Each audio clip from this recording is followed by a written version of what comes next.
For 100 years, it stood here, silent, watching the world change. In 6 months, it will stand there, holding the weight of a family's legacy. This is the journey from giant to luxury. This is where nature ends and art begins.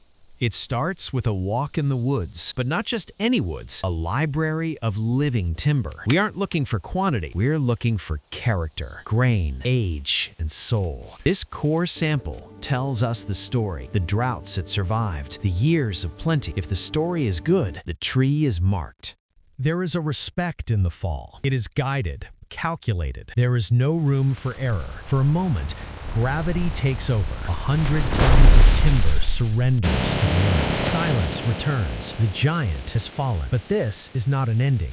At the mill, the raw material meets raw power. The bark is stripped away, revealing the skin beneath. This is the first revelation. The face of the wood is exposed. No two slabs are ever the same. Look closely. Those lines are the years. The dark spots are minerals. The swirls are where a branch once grew. This wood is a map of time. Wood is alive. It breathes moisture. If we build with it now, it will twist and crack. It must be tamed. For weeks, it rests in the kiln. The heat rises slowly, drawing out the water. It is a process of patience. We wait until the moisture drops below 8%, until the wood is stable, until it is ready to become furniture.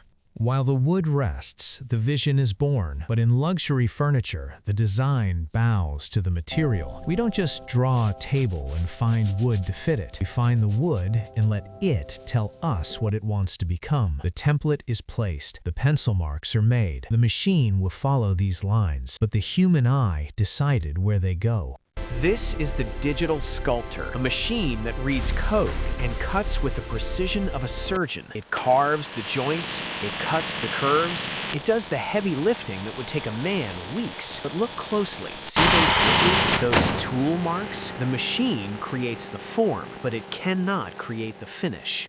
This is where the machine stops and the master begins. The hand plane does not just smooth the wood, it polishes the soul of the maker onto it. These joints are not just structural, they're the signature of the craftsman. They should hold for centuries. Sanding is a meditation. We start coarse, removing the machine marks. We go finer, removing the sanding marks. We keep going until the wood feels like warm skin. The final pass is with a scraper.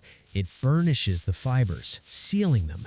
It creates a surface that reflects light like glass. Watch closely. See how the grain awakens? That figure, that depth, it was always there, hiding beneath the dust. The finish simply reveals it, layer after layer. Spray, dry, sand. Spray, dry, sand. Then we hand rub the final coat until it glows with a warmth that no machine can replicate.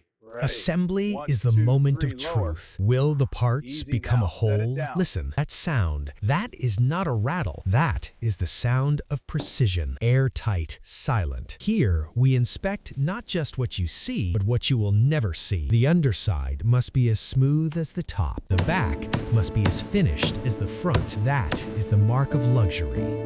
The journey is almost complete, but first, protection. This piece is wrapped like a museum artifact. It will travel thousands of miles, across oceans, through cities, to find its home. And then it arrives. The giant that once stood in the forest, enduring rain and wind, now stands here, holding dinner plates, holding laptops, holding family. It no longer provides shade for the birds, but it provides a stage for life, from giant to luxury, from forest to form.